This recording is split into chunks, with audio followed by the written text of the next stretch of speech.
Hi everyone, I'm Teresa Stanton of the Bag Makers Workshop, and today I'm working on a tote bag that has webbing strap handles, and I like to make a little modification to where you would grab the handle in the middle of the strap in order to carry it easier. And so if you want to see what I'm doing, I will turn my camera around and show you what we're at. Okay, so this is the handle of a tote bag. It's the Leela Tote by the Bag Making Academy, and it calls for webbing for the strap. And it also has instructions to add a layer of vinyl through this area, which is the center of the webbing, in order to secure this a little bit more, to make it easier to grab and a little longer lasting. And the instructions basically have you fold the edges of a piece of vinyl all the way around, folding them in, gluing them down, and then wrapping it around the handle to secure it. And I prefer to try to do something with this little bulk as possible, so I came up with a little bit of a hack. And this is what I did. So I cut two pieces and put one on each side, along with edge painting the edges of that. And I'm going to show you how I did that. So what you need obviously is your strap. This one is 25 inches long according to the pattern. Whatever length you use is fine. You're gonna find the center of that strap, and that's what I have indicated here with the pin. And then you need two pieces that are going to go on the top and the bottom of the handle area. And these are 6 inches long by 3/4 inches wide. And what I initially did is cut two pieces that was 7 inches long by 1.5 inches wide. And I then put some Decaville light on the back. I always like to do that. It keeps it from stretching, gives it a little more security because this is vinyl. And for edge painting purposes as well, I like a little thicker surface, and that's what I did, edge paint that. So what I did is I fused the Decaville light to the back of the larger piece, and then I cut. I cut the rectangle first, and then I used a punch to round the ends. And then I edge painted both pieces, okay? So then the next thing you're gonna do, this is my webbing, and again, the pen indicates the center of the webbing. I've added a piece of double-sided tape here, which is gonna help me when I fold this over to hold it together before I sew it down. That double-sided tape is about 4 inches long. All these numbers are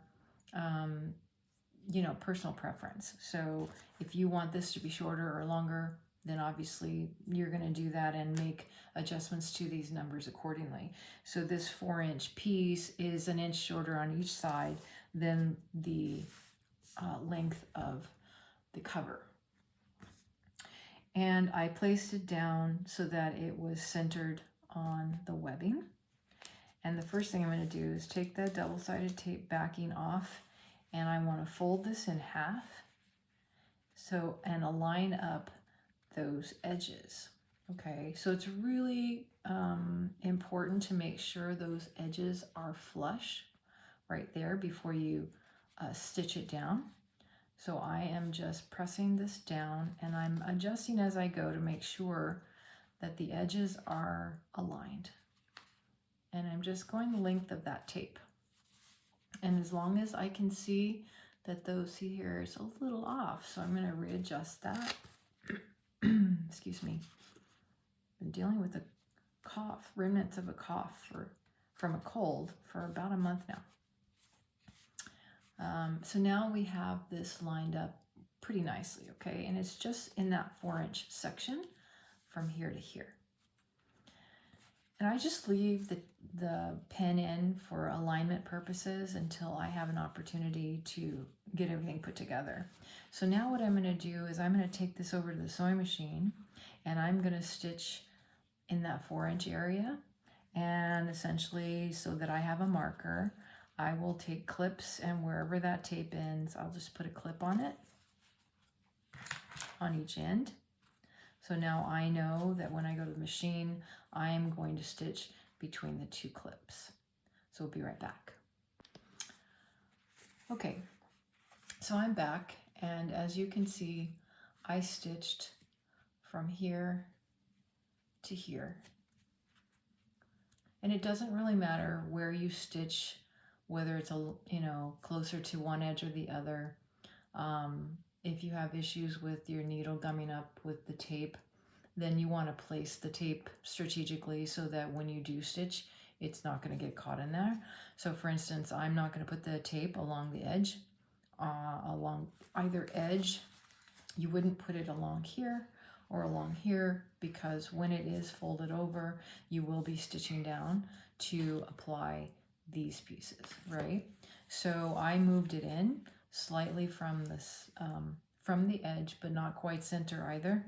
Anyway, my machine doesn't have issues with hanging up with the, gumming up, I'm sorry, with the tapes, but if yours does, you could glue this, or you could just clip it and then just stitch it down. Simple, just a 4-inch stitch. You don't have to worry about back stitching. You can back stitch, or you could tie it off. It doesn't matter because it's going to cover it up. Okay, so then the next step, I do use some double-sided tape.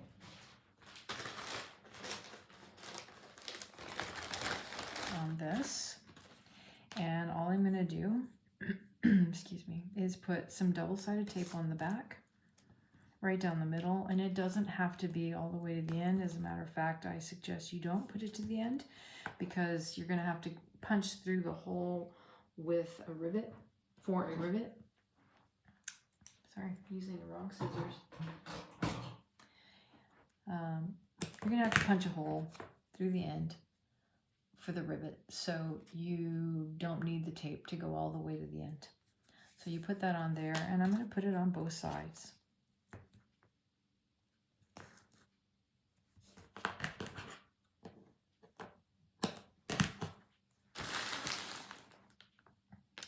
And then what you're going to do is you're going to find center, which I have marked here, and this again I said is 6 inches long, and this is the center point. So you can take a marker and mark center if that helps you.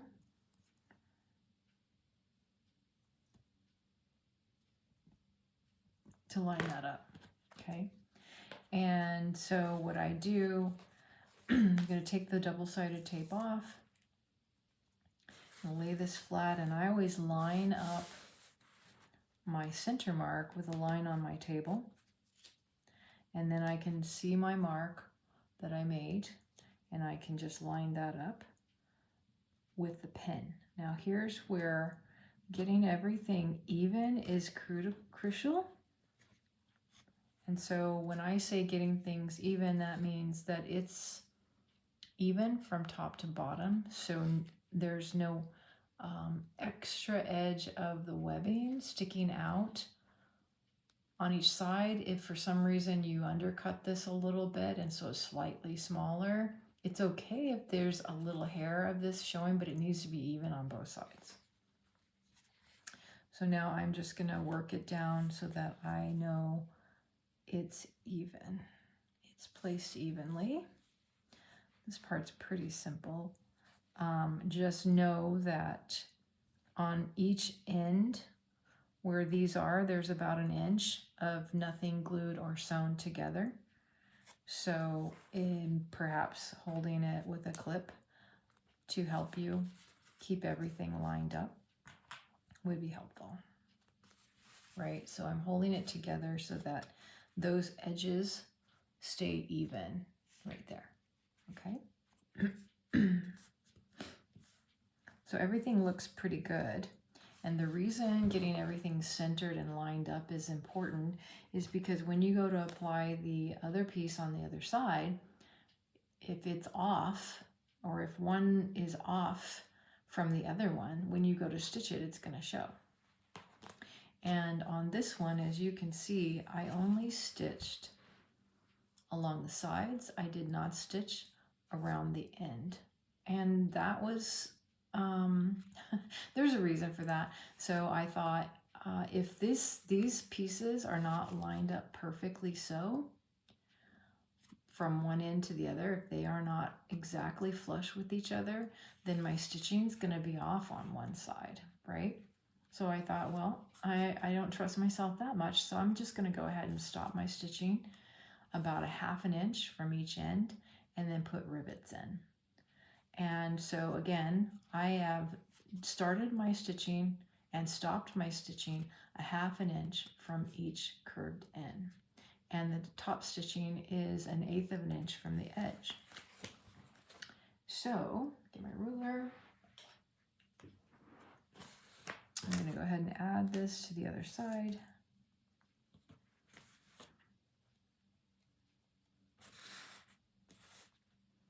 And my 1/2 inch mark, sorry, my center mark is right there, lining it up with the pen. And then I'm just making sure that everything is even before I give it a go. And when I look at the ends, maybe you can see that this one is farther this way to the right than the one on the bottom. So I have to move that. So somehow that got off center.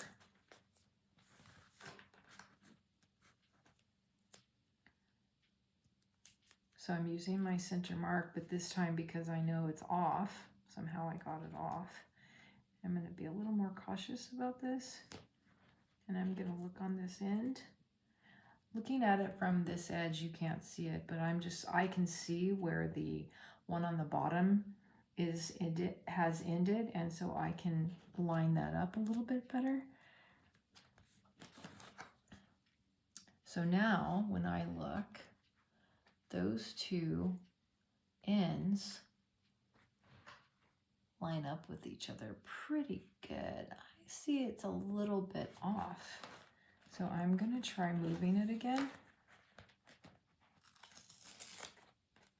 Moving the one on the other side, the first one I put on, because I'm thinking it was off.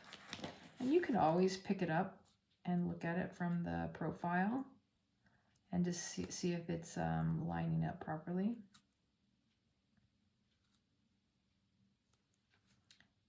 And my pen mark is good, so that should be good. So again, looking at it from your profile, you can see where my fingertips, see how they line up. They're on top of each other. They're stacked on top of each other. Okay, so I'm pretty happy with that, and I see that it's even from side to side. So once again, I'm going to go back to the sewing machine. I'm going to make a mark. Let's do that now. Get my other marking pen. I'm going to make a mark that's a 1/2 inch in from this curve on each side.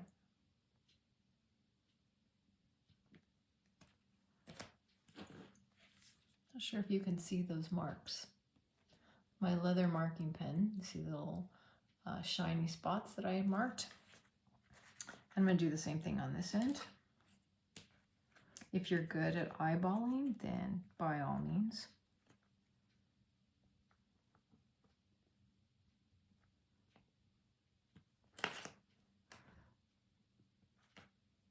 And you could always make a hash mark instead of a dot. This will wipe off. Okay, so now I'm going to go to the sewing machine and I'm going to stitch that from one end to the other, and I'm not going to back stitch. And I'm only going to stitch the first row I'm going to stitch is the side that's folded. So this is the folded edge, and I'm going to come back to you before I stitch the second one. Okay, so as you can see, I stitched my row from one end to the other on the folded edge, And if you're paying really close attention, you'll also see that I initially sewed the wrong side first. So I took it out. It's okay because I can go back in those holes, not a problem. So now what I'm going to do is I'm going to pull the threads to the middle inside the fold so that I can tie them off in here and show no back stitching or knots whatsoever. Okay, so the way you do that, a couple ways. You can pull it open, find those threads. You can see that thread right there, and you can pull it through with an awl. Sometimes that's easier said than done, because sometimes what happens is you end up getting one pulled through and not the other one. And that will all be determined on where you grabbed it when you're using your awl. And sometimes it's a little challenging to get it through, right? So now I have both of those threads pulled through to the back side, which now, or sorry, the inside, which now means that I don't have any stitches or back stitching or knots showing on either side. And then I'm just going to tie it off. And that was the reason why you don't, why you sew the back side first, because it just makes it a little bit easier to get to these when you need to tie it off. So I'm just tying those knots off. Don't worry if you don't get them cinched down super, super snug, because again, you're going to put a rivet in. But this is pretty easy to do. And get my other scissors. And then I'm just going to trim the threads. If you're worried about it, you can put a little glue on it. You could burn it, but it's really not hard. So I'm going to do the same thing on this end, and we'll be right back. Okay, so you can see that I have tied off my threads so they don't show on either side, and they're snugged down inside of there on each end. Okay, so now what I'm going to do is I'm going to go back to the machine, and I'm going to do exactly what I did here, stitching from a 1/2 inch in from each end, and then I'll be back.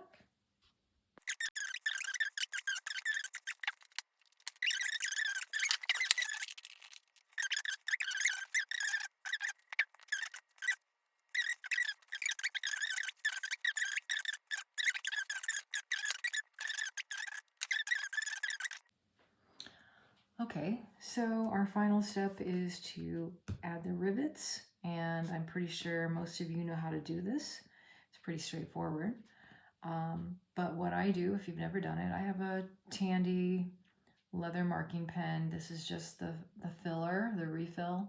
I stopped using the plastic pen holder that it comes with because the tip kept breaking at the very end where this comes out. So I thought, why do I use it? Anyway, I stopped using it. So when I go to place my rivets, for me, most of the time I'm eyeballing it.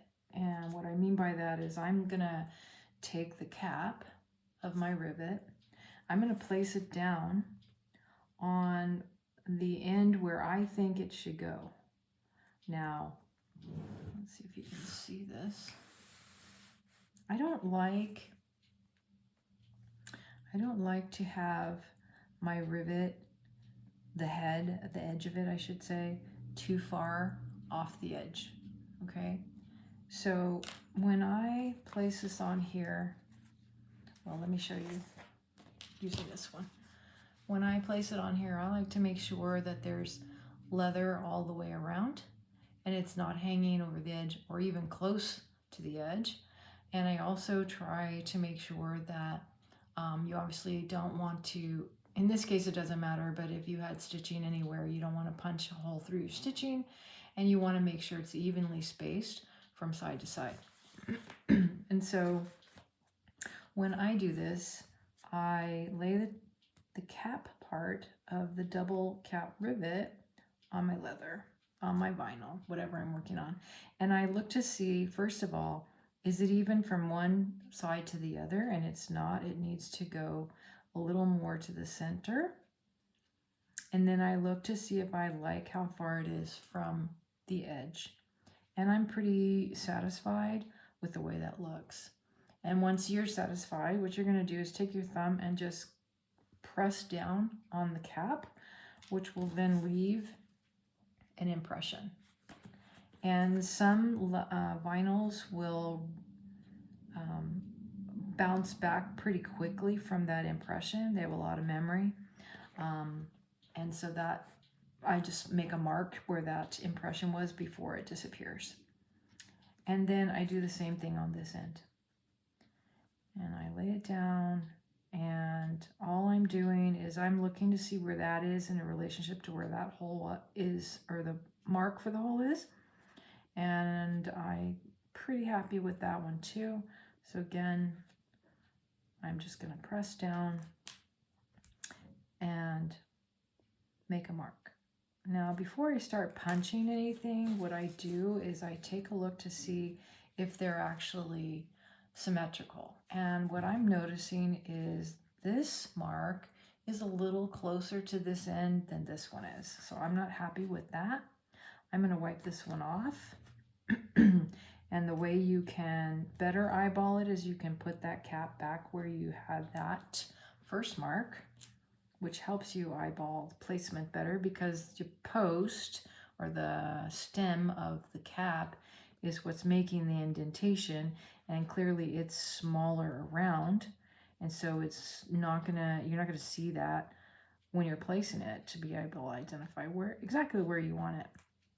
And of course, if you put your finger down too quickly, you'll move the cap out of the way and it won't be where you want it. So you can use your thumb or your finger.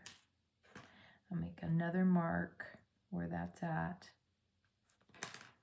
And then I'm going to look to see if it looks more symmetrical. And this time I'm pretty happy with where those marks are. Now, put the cap back on my marker. I use this rivet hole punch, sorry. It's a hole punch, not just for rivets. It obviously has different sizes. I use this almost all the time for my hole punches, unless I can't reach to where I need the hole, right? But this I use a good majority of the time. And I always use, for my rivets, I always use the second smallest in. The key here is to get them even, because your caps are going to show on both sides, and you want to make sure that they're centered on both sides. And so what I do is this is flat.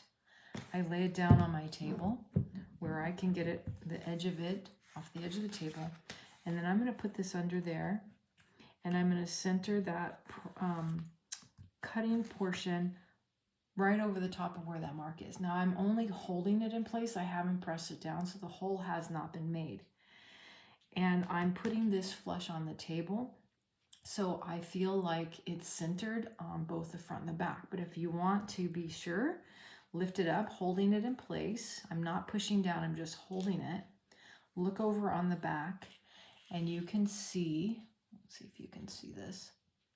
It's a little hard to see in the camera, but what I'm doing is I'm looking straight down. I'm looking straight down to see if that pad that's on the bottom, the base, is centered on this strap. And I can look from this direction, and I can see that there seems to be just about the same amount of vinyl on this side of the base as there is on that. I might shift it over just a hair, and maybe this is a little anal for you, but I'm that way. Okay, so I'm pretty happy with that. I'm going to put it back down on the table to punch it, because I feel that if this is held up in the air, then this may not punch a hole even. And maybe I'm wrong, and maybe I'm just, it just seems like it's a better way to do it. It may not be. But what I've seen is I've got a good clean cut, and it's even on both sides.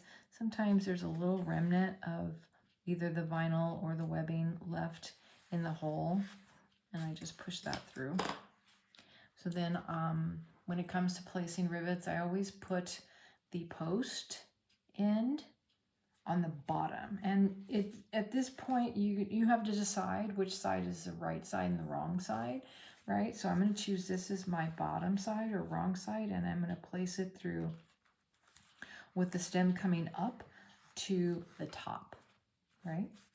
And then I'm just going to place the cap on it, and I'm going to do the same thing over here. I'm going to set my punch down, lay this inside, center that punch right over where the mark is. I'm going to pick it up and I'm going to look. I'm just holding it in place, and I'm going to look to see if it looks like it's centered. It looks a little off from side to side on the back. And when that happens, you literally have to take your piece that's under there and angle it as opposed to just moving it over. Because if you just move it over, then you're going to get off on this side, right? So now I still look at this and I see that it's centered from side to side in the front as well in the back. I'm just going to shift this vinyl over just a little bit.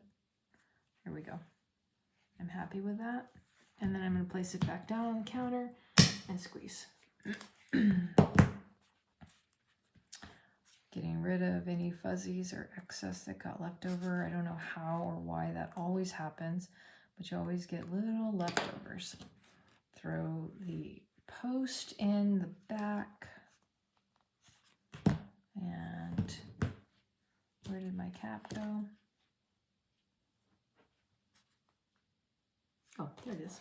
Put the cap on. Bring the rivet press in. This is my Cam Snap rivet press. Absolutely love it.